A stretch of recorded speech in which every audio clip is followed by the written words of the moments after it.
Capsicum అంటే ఇష్టం లేని వాళ్ళు కూడా ఇష్టంగా తినే టేస్టీ క్యాప్సికమ్ రెసిపీని ఎలా చేయాలో చూద్దాం. హాయ్ అండి. Welcome to JS diaries. ఈరోజు వీడియోలో పిల్లలు, పెద్దలు అందరూ ఇష్టంగా తినే సిమ్లా మిర్చి ఫ్రైని ఎలా చేయాలో చూద్దాం. ముందుగా స్టవ్ ఆన్ చేసుకొని స్టవ్ మీద కడాయి పెట్టుకొని హాఫ్ కప్ పల్లీలను వేసి మీడియం ఫ్లేమ్లో పల్లీలను దోరగా వేయించుకొని తీసుకోవాలి.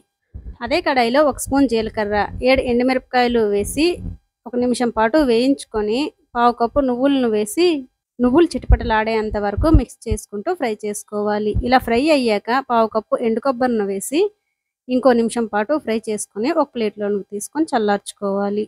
నేను పావు కిలో సిమ్లా మిర్చి తీసుకున్నాను కాబట్టి ఇప్పుడు చెప్పిన కొలతల ప్రకారం తీసుకుంటే సరిపోతాయి. నీట్గా క్లీన్ చేసి తీసుకున్న పావు కేజీ సిమ్లా మిర్చిని వీడియోలో చూపించిన విధంగా కట్ చేసుకొని లోపల ఉండే గింజలు మొత్తం తీసేయాలి. ఇలా నీట్గా తీసుకొని కింద భాగాన్ని కూడా లైట్గా కట్ చేసుకోవాలి.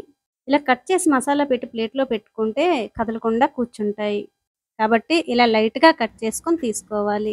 ఇలాగే సిమ్లా మిర్చిని అన్నింటినీ రెడీ చేసుకొని తీసుకోవాలండి. సిమ్లా మిర్చి తీసుకునేటప్పుడు వీలైనంత చిన్నవి తీసుకుంటేనే ఈ ఫ్రై చాలా టేస్టీగా ఉంటుందండి.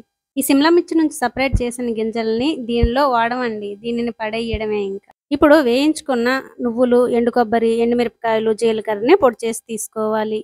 తర్వాత అదే మిక్సీ జార్లో వేయించిన ఏరుశనగ గుళ్ళు, చిన్న నిమ్మకాయ సైజ్ అంత చింతపండు, ఒక ఎల్లుల్లిపాయ రెబ్బలు వేసి కచ్చాపచ్చాగా గ్రైండ్ చేసి తీసుకోవాలి.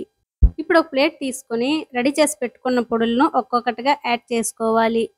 ఇలా యాడ్ చేసుకున్న పొడుల్లో వీలైనంత చిన్నగా కట్ చేసి తీసుకున్న గుప్పుడు కొత్తిమీర, 1 స్పూన్ ధనియాల పొడి, టేస్ట్కి సరిపడా ఉప్పు, 1 స్పూన్ గరం మసాలా, 1 స్పూన్ కారం, 1 టేబుల్ స్పూన్ ఆయిల్ వేసి ఇందులో ఆల్రెడీ నువ్వులు, పల్లీల్లో ఆయిల్ ఉంటుందండి. 1 టేబుల్ స్పూన్ వేసుకుంటే సరిపోతుంది.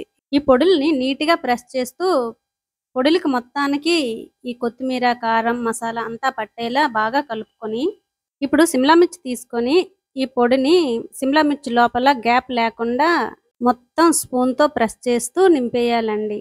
ఇలాగే సిమ్లా మిర్చి అన్నింటికి ఈ పొడిని స్టఫ్ చేసుకొని పెట్టుకోవాలి. చూసారా, పొడి మొత్తం చక్కగా పట్టేసింది.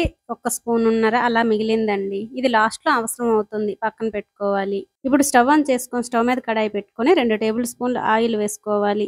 ఆయిల్ ఇక్కడ కొంచెం ఎక్కువే పడుతుందండి. సిమ్లా మిర్చి ఈ ఆయిల్లోనే ఒక 3-4 నిమిషాలు ఫ్రై చేసుకోవాలి కాబట్టి. స్పూన్ జీలకర్ర, 1 స్పూన్ ఆవాలు వేసి ఆవాలు చిటపటలాడేంత వరకు ఫ్రై చేసుకొని స్టఫింగ్ చేసి పెట్టుకున్న క్యాప్సికమ్ని ఒక్కొక్కటిగా యాడ్ చేసుకుని సిమ్లా మిర్చిని 4 వైపులా తిప్పుతూ సిమ్లా మిర్చి లైట్గా కలర్ మారేంత వరకు 3-4 నిమిషాల పాటు మీడియం ఫ్లేమ్లో ఫ్రై చేసుకోవాలి. 3-4 నిమిషాలు అయ్యేటప్పటికి సిమ్లా మిర్చి 4 వైపులా కలర్ మారి చక్కగా వేగిపోతుంది. ఈ టైంలో 1 స్పూన్ పొడిని పక్కన పెట్టుకొని మిగతా పొడిని ఇందులో యాడ్ చేసుకొని సిమ్లా మిర్చి హాఫ్ ములిగేంత వరకు వాటర్ని యాడ్ చేసుకొని మధ్య మధ్యలో తిప్పుకుంటూ వాటర్ మొత్తం ఎగిరిపోయేంత వరకు ఉడికించుకోవాలి. చూసారా, వాటర్ మొత్తం ఎగిరిపోయేటప్పటికి ఆయిల్ సపరేట్ అవుతుంది. ఈ టైంలో మొత్తం మిక్స్ చేసుకొని ఇంకో 2-3 నిమిషాలు ఉడికించుకుంటే డ్రైగా అయిపోతుంది. ఈ టైంలో 2 రెబ్బల కరివేపాకు, ఇంకొంచెం కొత్తిమీరను యాడ్ చేసుకొని మిక్స్ చేసుకొని సర్వ్ చేసుకుంటే చాలా చాలా టేస్టీగా ఉండే స్టఫ్డ్ క్యాప్సికమ్ ఫ్రై రెడీ. క్యాప్సికమ్ని గుడ్డుతో, బంగాళాదుంపతో చేసే కంటే ఇలా ఈ పొడులు వేసి చేస్తే చాలా టేస్టీగా ఉంటుందండి. ఒకసారి మీరు కూడా ట్రై చేసి ఎలా వచ్చిందో కామెంట్ సెక్షన్లో కామెంట్ చేయండి.